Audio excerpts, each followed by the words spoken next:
Our opening words come from Alice Walker, who wrote, "Love is not concerned with whom you pray or where you slept the night you ran away from home. Love is concerned that the beating of your heart should kill no one." Our chalice lighting this morning comes from the words of Reverend Eric Cherry.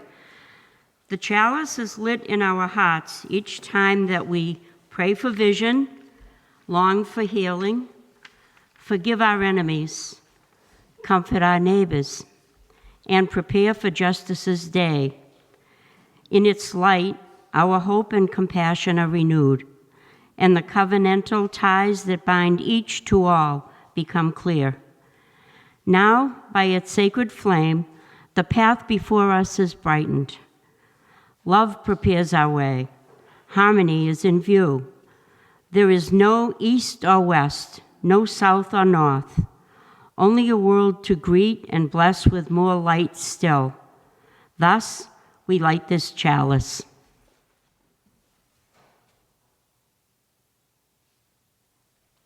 When I breathe in, I'll breathe in peace. When I breathe out, I'll breathe out love. Our reading this morning is from the Gospel of Matthew, chapters 18, verses 15 to 22. If your brother or sister sins against you, go and point out the fault when the two of you are alone. If you are listened to, you have regained that one. But if you are not listened to, take one or two others along with you, so that every word may be confirmed by the evidence of 2 or 3 witnesses. If that person refuses to listen to them, tell it to the church. And if the offender refuses to listen even to the church, let such a one be to you as a Gentile and a tax collector. Truly, I tell you, whatever you bind on earth will be bound in heaven, and whatever you loose on earth will be loosed in heaven. Again, truly, I tell you, if 2 of you agree on earth about anything you ask, it will be done for you by my Father in heaven. For where 2 or 3 are gathered in my name, I am there among them. Then Peter came and said to him, Lord, if my brother or sister sins against me, how often should I forgive? As many as 7 times? Jesus said to him, Not 7 times, but I tell you, 77 times. Here ends the reading.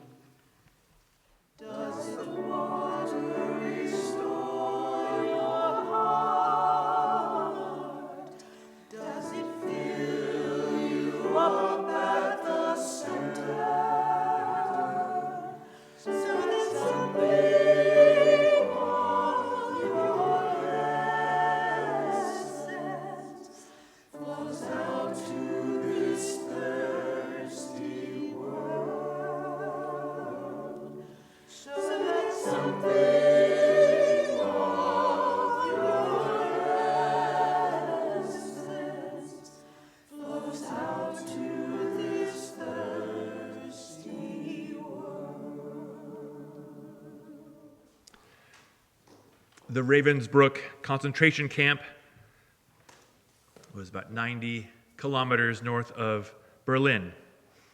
It was a concentration camp for women and children. And according to the story, a prayer was found written on some wrapping paper left beside the body of a child. It was found during the liberation of that camp. The prayer goes like this. Lord, remember not only the men and women of goodwill, but also those of ill will.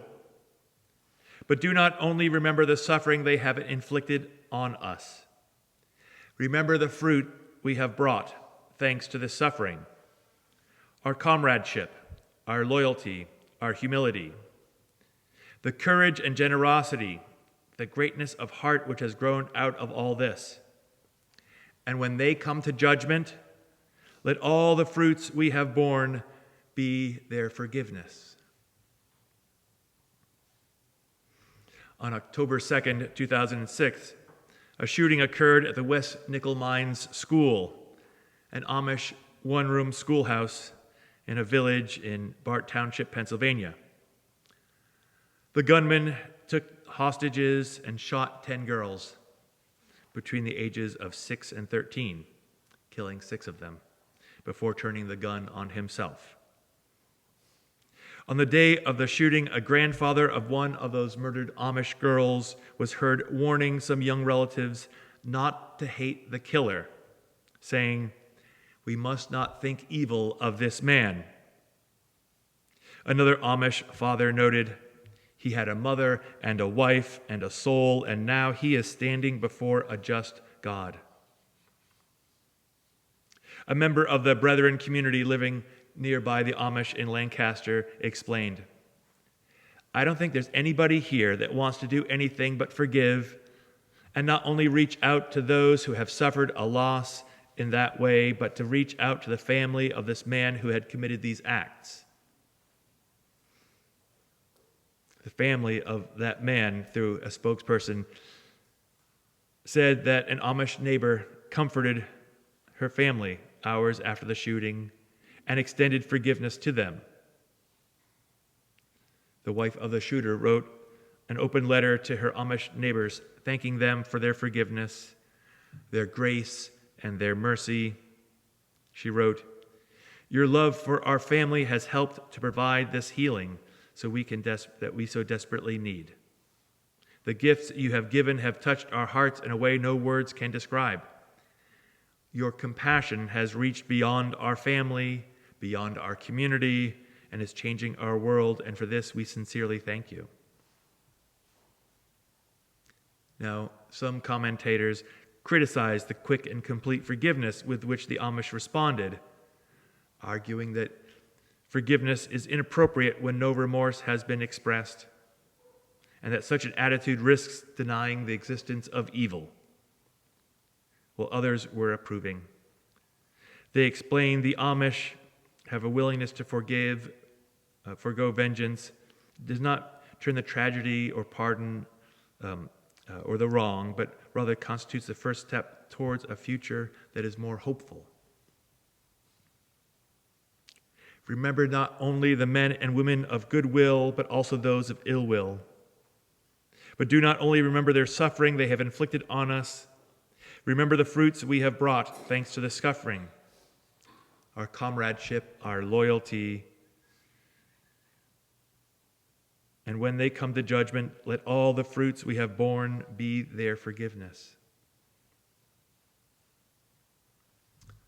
A few months ago, there was a very large memorial service for the right-wing political activist Charlie Kirk after his assassination. His widow, Erica, forgave the shooter that killed her husband.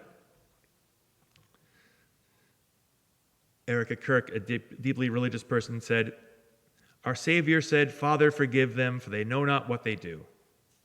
That young man, I forgive him. I forgive him because that is what Christ did, and that is what Charlie would do. The answer to hate is not hate. The answer, we know from the gospel, is love and always love. Love for our enemies and love for those who persecute us." What amazing stories. And I bet that you are like me and that you wonder if you could do that, if you could forgive that person who murdered your children or your spouse. I know that's what I'd like to think that's what I would do, because I feel that it's the right thing to do. I feel that it's the best example of my values, to release that person and myself from my anger, from my grudges, my fear, my vengeance. I believe that would be best for both of us. I want to believe that I would be willing to do it. And yet I also still hold onto resentments against family members for fairly minor infractions. And to be honest, I even still hold on grudges for people who never did anything against me, but might have done something against a friend. I hold on to resentments for folks who aren't even around anymore. I remember, now this was many years ago, and I am embarrassed to tell this story, but I feel like I need to. I remember seeing an ad on the Green Line. It was a poster for some local college, and it featured the photograph of a friend's ex-girlfriend. And I thought, that's not right. She broke Mark's heart. And I took the poster down, and I tore it up. It just at that moment, I was like, oh, this is just wrong. And then later on, when I got off the train, I thought, wow, I looked really unhinged.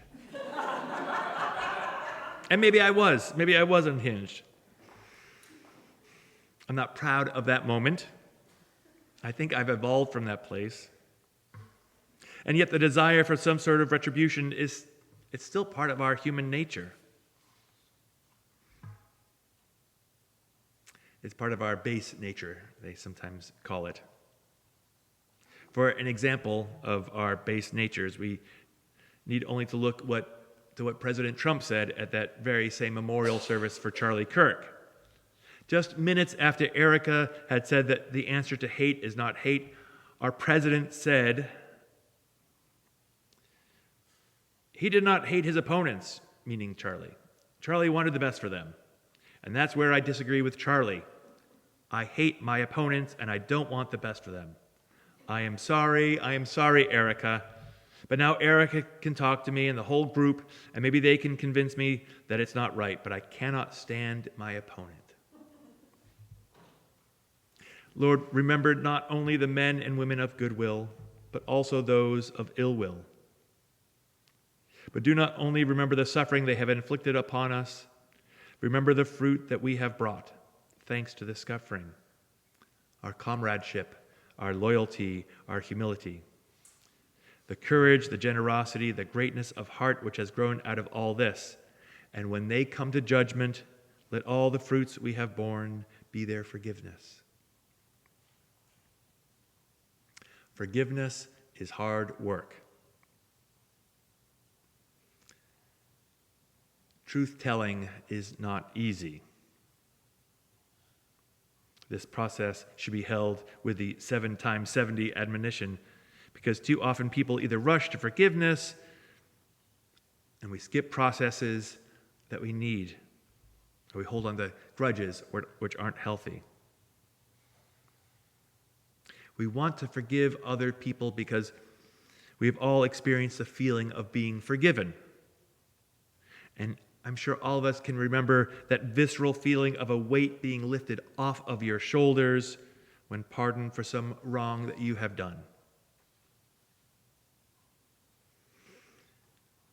But forgiveness can be one-sided. My friend, the Reverend Jake Morrell, writes, "It became very clear that forgiveness is not the same as reconciliation.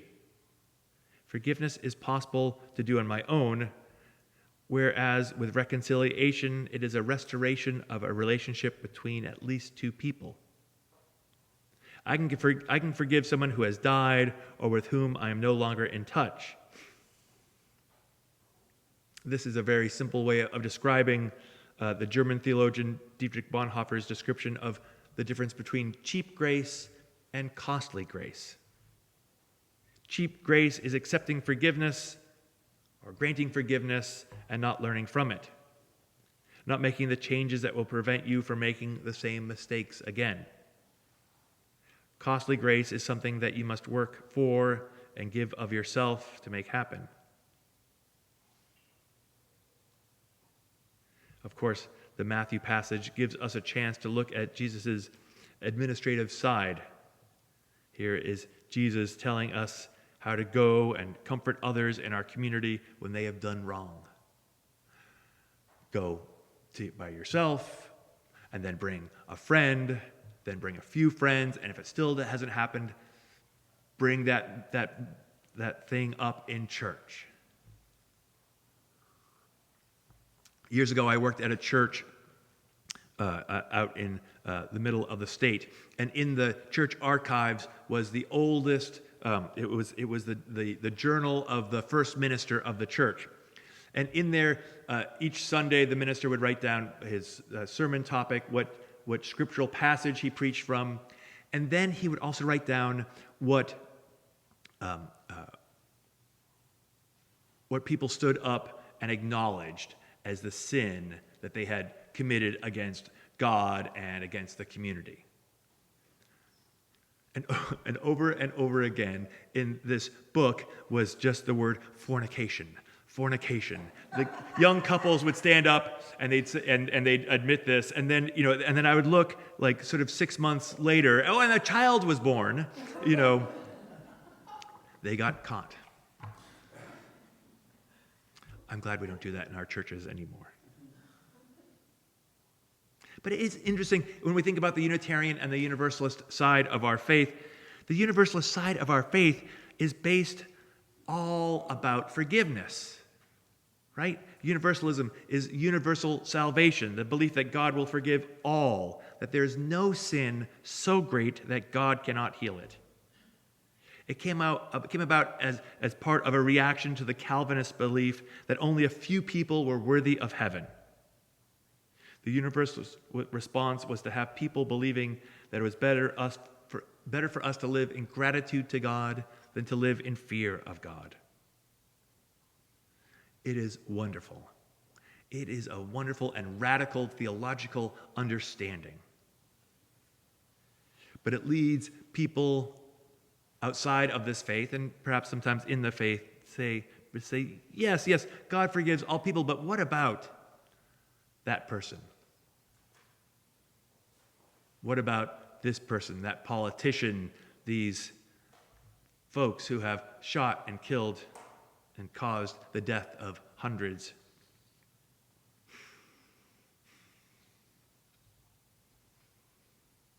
And the Universalist response to those questions was, yes, God forgives them, and God forgives you and me. 17 years ago, after a mass shooting at the Tennessee Valley Unitarian Universalist Church in Tennessee, the media crowded around the Reverend Chris Buse, pressuring him to issue a quick declaration of forgiveness for the shooter. He resisted the pressure. He was not going to push his people, still reeling from an event, into a quick absolution of the gunman. He was going to let his people take all the time they needed to be angry, to be scared, to be vengeful, to focus on themselves and their loved ones. In other words, he wanted to allow them all the time they needed to travel the path they needed to travel and arrive at the destination that made sense to them in their hearts. How do you forgive someone? How do you forgive someone that you love for doing something truly terrible? I would like to try to see the idea of forgiveness as an act of insubordination, of noncompliance with the forces of malevolence, a recognition that you will not be defined by the offense that has been inflicted upon you. I see forgiveness as a gift, not to the person who has committed the injury, but to ourselves, in the form of self-protection. The sooner you start the process, the less time you may spend being imprisoned by resentment and bitterness, and hopefully moving towards a more resilient self. To try and fail is in itself a form of betterment. There are times when forgiveness is beyond us, but still we must reach and still we must strive. It is actually one of the things about the Universalist concept of forgiveness, is that even when something horrible has happened, I can still believe that God forgives all people, even if I'm not there yet. I'd like to believe that God is greater than my fears and anger. I'll let God hold on to that while I travel the path I need to travel to forgiveness. Forgiveness is an invitation into the vulnerable power of God, to let go of revenge and anger and retribution, however justified, to take a chance on the possibility of either renewed relationship or release from the oppression of anger and resentment. Forgiveness should never be taken lightly, but to do so would undermine the severity of it. The Australian musician Nick Cave, who is like, if you know anything about sort of goth, that sort of like 80s and 90s movement of the goth, like Nick Cave was kind of like the crown prince of it. But he wrote this about forgiveness a few years ago. He said, "Forgiveness is a form of self-rescue that goes, at times, against our very own nature. Forgiveness can prevent us from becoming the living definition of the injury that has been inflicted upon us, from being consumed by anger, pain, resentment, and bitterness. But how difficult it is to someone to forgive. How unfair it seems to reward offense with compassion. Yet despite our intuition, despite the seeming insanity of enterprise, we must try, because forgiveness can be the way to self-preservation. Forgiveness is an act of self-love, where the malignancy you have endured can become the motivating force that helps to enlarge the capacity of your heart." Thinking back to that reading in Matthew, Peter comes to Jesus after Jesus talks about how to get people to forgive and admit their sins and work through it. Peter has just heard Jesus sketch out this whole process of holding members in community accountable for their actions. And Peter wonders how far mercy should be extended. Should I forgive my fellow community member as many as 7 times? And Jesus replies with a summon to radical forgiveness. Not 7 times, but 77 times, which is to say, stop counting, Peter. Compassionate mercy defines the ministry of Jesus, as it does the character of God. And it is to be emulated by persons and communities of faith. Remember, not only the men and women of goodwill, but also those of ill will. Remember the fruits they have, do not only remember the suffering they have inflicted on us, remember the fruit we have brought thanks to this suffering, our comradeship, our loyalty, our humility. And when they come to judgment, let all the fruit we have borne be their forgiveness.